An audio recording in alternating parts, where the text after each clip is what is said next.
எவர் மக்களிடமிருந்து கடனாக பணம் வாங்கி அதை திருப்பி கொடுக்க வேண்டும் என்ற எண்ணம் கொண்டிருந்தால் அல்லாஹு தஆலா அவர் சார்பாக கடனை நிறைவேற்றி விடுவார். மேலும் எவர் மக்களிடமிருந்து கடனாக பொருள் பெற்று அதை திருப்பி கொடுக்க வேண்டும் என்ற எண்ணம் கொள்ளவில்லையோ அல்லாஹு தஆலா அவனது பொருளை வீணாக்கி விடுவான் என்று நபிகள் நாயகம் ஸல்லல்லாஹு அலைஹி வஸல்லம் அவர்கள் கூறியதாக ஹஜ்ரத் அபூ ஹுரைரா ரலியல்லாஹு அவர்கள் அறிவிக்கிறார்கள். விளக்கம்: அவர் சார்பாக அல்லாஹு தஆலா நிறைவேற்றுவான் என்பதன் பொருள், கடனை நிறைவேற்ற அல்லாஹு தஆலா அவருக்கு உதவி புரிவான். தன் வாழ்நாளில் அதை நிறைவேற்ற முடியவில்லை என்றால் மறுமையில் அவர் சார்பாக நிறைவேற்றுவான் என்பதாகும். அவரது பொருளை அல்லாஹு தஆலா வீணாக்கி விடுவான் என்பதன் பொருள், இந்த தீய எண்ணத்தினால் அவனுக்கு உயிர் அல்லது பொருள் சேதம் ஏற்படும் என்பதாகும். ஃபத்ஹுல் பாரி. அல்லாஹ்வுக்கு வெறுப்பான காரியங்களுக்காக கடன் வாங்காமல் இருக்கும் காலமெல்லாம் கடன்பட்டவர் கடனை நிறைவேற்றும் வரை அல்லாஹு தஆலா கடன்பட்டவரோடு இருக்கிறான் என்று ரசூலுல்லாஹி ஸல்லல்லாஹு அலைஹி வஸல்லம் அவர்கள் கூறியதாக ஹஜ்ரத் அப்துல்லாஹ் இப்னு ஜாஃபர் ரலியல்லாஹு அன்ஹுமா அவர்கள் அறிவிக்கிறார்கள். ஹஜ்ரத் அபூ ஹுரைரா ரலியல்லாஹு அவர்கள் அறிவிக்கிறார்கள், நபி ஸல்லல்லாஹு அலைஹி வஸல்லம் அவர்கள் ஒட்டகம் ஒன்றை கடனாக வாங்கியிருந்தார்கள். பிறகு கடனை திருப்பி கொடுக்கும் போது அதைவிட அதிக வயதுள்ள ஒட்டகத்தை கொடுத்தார்கள். மேலும் கடனை நிறைவேற்றும் பொழுது அழகிய முறையில் கடனை நிறைவேற்றுபவரே உங்களில் சிறந்தவர் என்று கூறினார்கள். நபி ஸல்லல்லாஹு அலைஹி வஸல்லம் அவர்கள் என்னிடமிருந்து 40,000 கடன் வாங்கியிருந்தார்கள். பிறகு நபி ஸல்லல்லாஹு அலைஹி வஸல்லம் அவர்களுக்கு பொருள் வந்ததோ கடனை எனக்கு திருப்பி கொடுத்து, அல்லாஹு தஆலா உனது குடும்பத்திலும் செல்வத்திலும் பரக்கத் செய்வானாக, கடனுக்குரிய பகரம் அதை திருப்பி கொடுப்பதும் கடன் கொடுத்தவரை புகழ்ந்து அவருக்கு நன்றி சொல்வதும் ஆகும் என கூறியதாக ஹஜ்ரத் அப்துல்லாஹ் இப்னு அபூ ரஃபீஆ ரலியல்லாஹு அவர்கள் அறிவிக்கிறார்கள். அழகான விஷயங்கள். அல்லாஹ்வின் நல்லடியார்களே, இந்த கடன் விஷயத்துல ஒரு வாங்குபவரும் கொடுப்பவரும் எப்படி நடந்து கொள்ள வேண்டும் என்ற இந்த பண்பியலை இந்த ஹதீஸ்கள் நமக்கு அறிவித்தன. அதுல குறிப்பாக இந்த மக்கள்கிட்ட கடன் வாங்குறது எதுக்காக வாங்கணும்ன்றத ரசூல் ஸல்லல்லாஹு அலைஹி வஸல்லம் சொல்லிட்டு, அப்படி அந்த வாங்கப்படக்கூடிய அந்த கடன் அல்லாஹ் ரப்பல் ஆலமீனுடைய உதவி எந்த அளவுக்கு அந்த விஷயத்தில் இருக்கிறது, கடனுடைய இதில் இருக்கிறது அப்படின்றதையும் ரசூலுல்லாஹ் தெளிவுபடுத்தினாங்க. ஆனா மோஸ்ட்லி பாத்தீங்கன்னு சொன்னா நம்மள சில மக்கள் எதுக்காக கடன் வாங்குவோம்? டிவி வாங்குறதுக்கும், எல்சிடி டிவி, அது சாதாரண டிவி வச்சிருந்தார், எல்சிடி டிவி வாங்குறதுக்கும், அப்புறம் பாத்தீங்கன்னா இந்த தேவையில்லாத இந்த வீட்டு பொருட்கள்னு சொல்லுவாங்க இல்லையா, தேவையே கிடையாது அந்த பொருட்கள், இதுக்காகலாம் சில மக்கள் கடன் வாங்குவாங்க. சில மக்கள் உண்மையிலேயே இன்னொரு விஷயத்தையும் நமக்கு இது பண்ணணும். இந்த கல்யாண வீடுகள் நடக்குது பாருங்க, இந்த நலுங்கு, இந்த வயதுக்கு வந்துட்டா அதுக்கு இந்த பூ புனித விழான்னு சொல்லி மாட்டார்கள் எப்படி பண்றாங்களோ, அதே போல இவன் வீட்டுல இந்த பொம்பளை பிள்ளைக்கு பண்ணி ஆகணுன்றதுக்காக கடன் வாங்குவான். பாத்திருக்கீங்களா? டிவி இந்த மாதிரி விஷயங்களுக்கு கடன் வாங்குறது. அப்புறம் பாத்தீங்கன்னா மார்க்கத்துல அனாச்சாரங்கள்ல தடுக்கப்பட்ட விஷயங்களுக்கெல்லாம் கடன் வாங்கி தொலைகிறது. அப்புறம் பாத்தீங்கன்னு சொன்னா ஊரை ஃபுல்லா கிரகப்பிரவேசம், பால் காய்ச்சி, சரி பால் காய்ச்சல எல்லாத்துக்கும் விருந்து கொடுக்குற, சரி விருந்து கொடுக்கறதுக்கு நமக்கு ஸ்ட்ரென்த் இருந்தா தானே விருந்து கொடுக்க முடியும்.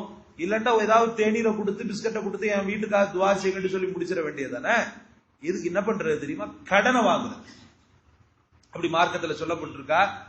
பால் காட்சிக்கு பெரிய அளவுக்கு விருந்து போட்டு எல்லாரையும் ஜமாய்க்கணும்னு சொல்லி சொல்லப்பட்டிருக்கா? அது அவனுடைய சந்தோஷத்தை பொறுத்தது. மார்க்கம் சொல்லப்படாத ஏதாவது ஒண்ணுல கடனை வாங்கி தொலைச்சிட்டு அதுக்கப்புறமா பேந்த முழிக்கிறது. காரணம் அல்லாஹ்வுடைய உதவி இல்லாம போயிடும். மார்க்கத்துக்கு முரணான காரியங்களுக்காக நம்ம கடனை வாங்கணும்னு சொன்னா, ஏதாவது ஒரு பிள்ளைகள் படிப்பு விஷயம் அல்லது வாழ்க்கையில வாழ்வாதாரத்தை கொஞ்சம் உயர்த்துறதுக்கு, தொழில கொஞ்சம் பெருக்கி வச்சுக்கலாம், வியாபாரத்தை கொஞ்சம் பெருக்கலான்றதுக்காக கடனை வாங்குறது, இதெல்லாம் அல்லாஹ் ஆகமாக்கிய விஷயங்கள். அல்லாஹ்வுடைய உதவி கிடைத்து கொண்டே இருக்கும். அந்த கடனை நிறைவேற்றும் காலமெல்லாம் நபிகள் நாயகம் ஸல்லல்லாஹு அலைஹி வஸல்லம் சொன்னாங்க, அல்லாஹ் அவனோடு இருக்கிறான்னு சொன்னாங்க. அல்லாஹ் இருக்க பயமே, யாம் இருக்க பயமே என்று சொல்ற மாதிரி அல்லாஹ் இருக்க நமக்கு ஏன் பயம்? கடன் நிறைவேற்றக்கூடிய தௌஃபீக் அல்லாஹ் கொடுப்பான். மோஸ்ட்லி நம்ம பெரும்பாலும் இந்த கடன் வாங்குறது இந்த மாதிரி அனாச்சாரமான விஷயங்களுக்கும் மார்க்கம் சொல்லாத விஷயங்களுக்காக கடன் வாங்குவோம். ஒண்ணுக்காக நம்ம வாங்கலாம். இப்போ இந்த விருந்து வைபவம் அப்படின்னு சொல்றீங்கன்னு சொன்னா, இப்போ ஒரு அக்கீகா கொடுக்குறீங்க, அக்கீகா அந்த நேரத்துல உங்கள்ட்ட பணம் இல்லை, அக்கீகா கண்டிப்பா கொடுத்து ஆகணும்ன்ற மாதிரி உங்களுக்கு ஒரு எண்ணம். விருந்துன்னு சொன்னா எல்லா விருந்தையும் தப்பா விளங்கிடக்கூடாது. அதுல அனுமதிக்கப்பட்ட விருதுகள் நபிகள் நாயகம் ஸல்லல்லாஹு அலைஹி வஸல்லம் அவங்களால அங்கீகரிக்கப்பட்ட விருதுகள்லாம் இருக்கத்தான் செய்யுது. இந்த அக்கீகா விஷயம் பிள்ளைகளுடைய தலையெழுத்துக்காக கொடுக்கப்படக்கூடியது. அதுல என்ன பண்றாரு, அந்த நேரத்துல கைவசம் இல்லாதனா ரசூலுல்லாஹ்வுடைய சுன்னத்தை அடிபட்டுறக்கூடாது அப்படின்ற ஒரு நோக்கத்துல என்ன பண்றாரு, பின்னாடி கொடுத்தரலான்ற ஒரு நோக்கத்துல அக்கீகாக்காக என்ன பண்றாரு, கடன் வாங்குறாரு. வாங்கி தன்னுடைய சொந்த பந்தங்களுக்கு விருந்து கொடுக்கிறாரு, ஏழைகளுக்கு விருந்து கொடுக்கிறாரு, அது ஜாயிஸ். திருமணத்துக்காக வாங்குறாரு, மகர் கொடுத்து மனம் முடிக்கிறார், அதுக்காக திருமணத்துக்காக வாங்குறார். வாங்கி என்ன பண்றாருன்னா விருந்து கொடுக்கிறார், மற்றவர்களுக்கெல்லாம் வயிறார உணவு போடுறார், அது தப்பு கிடையாது. இல்லாத புல்லாத முடியலையா கல்யாணத்துல விருந்து போட்டு திருப்பி கடனை கொடுக்குற மாதிரி ஸ்ட்ரென்த் இருக்கணும். இல்லன்னு சொன்னா சும்மா இந்த பேர்ச்சம்பளத்து தண்ணியை கொடுத்து முடிச்சிட வேண்டியதான். சொந்த பந்தங்களுக்கு மட்டும், ரொம்ப நெருங்கிய சொந்த பந்தங்களுக்கு மட்டும் சாப்பாடை கொடுத்து முடிச்சிட வேண்டியதான். எல்லாம் மார்க்க ரொம்ப லகுவாக்கி இருக்கிறது. நாம என்ன பண்ணிக்கிட்டு இருக்கோம், ரசூலுல்லாஹ் சொன்னாங்க ஹைர் நிக்காவிலேயே ஹைர் எதுன்னு சொன்னா ஐசரன் நிக்கா. நிக்காவிலேயே ரொம்ப ரொம்ப ரொம்ப ரொம்ப செலவு கம்மியான நிக்கா தான் ரொம்ப பரக்கத்தான நிக்கான்னு சொல்லி ரசூலுல்லாஹி ஸல்லல்லாஹு அலைஹி வஸல்லம் சொன்னாங்க. நம்ம அப்படியே அந்த கடனை வாங்கி கல்யாணத்துக்காக வாங்குறது ஃபுல்லா எதுக்கு போகும், இந்த கேமராவுக்கு, வீடியோவுக்கு, பந்தலுக்கு, நலுங்குக்கு, மருதாணி வைக்கிறது, தேல்கார் ரசம், மண்ணாங்கட்டி ரசம், இதேதான் என்ன செய்யும். இதுக்காகத்தான் இந்த பொருட்களை அழியும் சகோதரர்களே. இப்படி பண்ணிக்கிட்டு இருந்துகிட்டு கடனை வாங்கிட்டு எப்படி திருப்பி கொடுக்க முடியும், அல்லாஹ்வுடைய உதவி இல்லாம போயிடும். ரசூலுல்லாஹ் ரொம்ப தெளிவாகவே சொன்னாங்க. அதுக்கு அடுத்து சொன்னாங்க ரசூலுல்லாஹி ஸல்லல்லாஹு அலைஹி வஸல்லம் 40,000 கடனை வாங்கி இருக்கிறாங்க ஒரு நபி தோழர்கிட்ட. பாருங்களேன் எவ்வளவு பெரிய பண்பு பாருங்க. ரசூல் ஸல்லல்லாஹு அலைஹி வஸல்லம் திருப்பி கொடுக்கறதுல ஒண்ணுமே இல்ல.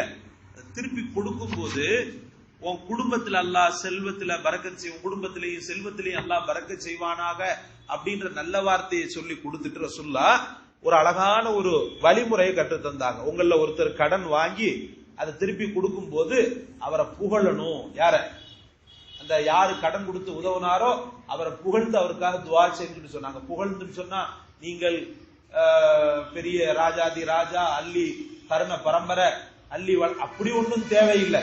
அல்லாஹ் உங்க செல்வத்திலையும் உங்களுடைய குடும்பத்திலையும் அல்லாஹ் பரக்கத் செய்யணும், உங்க மனசு மாதிரி வராது, இந்த மாதிரி வார்த்தைகள் என்ன செய்யலாம் சொல்லும் போது அடுத்த ஏன்னா மனித இயல்பு தானே, அந்த வார்த்தைகளை சொல்லும் போது அடுத்து இந்த மாதிரி நலிந்த மக்களுக்கு உதவி பண்ணணும்ன்ற எண்ணம் அவருக்கு பிறப்புன்றதுனால ரசூலுல்லாஹ் அவரை புகழட்டும், அவருக்காக துஆ செய்யட்டும் சொல்லி அழகான ஒரு சொல்யூஷனை கத்து கொடுத்தாங்க. அப்படி ஒரு முறையில் கடனை வாங்குவோம், கடனை திருப்பி கொடுப்போம். முடிந்த அளவுக்கு கடனில் இருந்து நாம் பாதுகாப்பு பெற வேண்டும். ரசூல் ஸல்லல்லாஹு அலைஹி வஸல்லம் அதிகமாக துஆ செஞ்சிருக்கிறாங்க, கடனை விட்டு யா அல்லாஹ் என்னை நீ பாதுகாத்துரு அப்படின்னு துஆ செஞ்சிருக்கிறாங்க. ஒரு நெருக்கடியான நேரங்கள்ல ரசூல் ஸல்லல்லாஹு அலைஹி வஸல்லம் வாங்கி இருக்கிறாங்க. அல்லாஹ் உங்களையும் என்னையும் கடனை விட்டும் பாதுகாப்பானாக. ஒரு வேளை கடன் வயப்பட்டால் அதை அழகிய முறையில் திருப்பி கொடுக்கக்கூடிய தௌஃபீகையும், அதற்காக ரசூல் ஸல்லல்லாஹு அலைஹி வஸல்லம் சொல்லி தந்த வழிமுறைகளையும் பின்பற்றி நடக்க வல்ல பாக்கியத்தையும் தருவானாக. சுப்ஹானல்லாஹி வ பிஹம்திஹி சுப்ஹானக்கல்லாஹும்ம வ பிஹம்திக அஷ்ஹது அல்லா இலாஹா இல்லா அன்த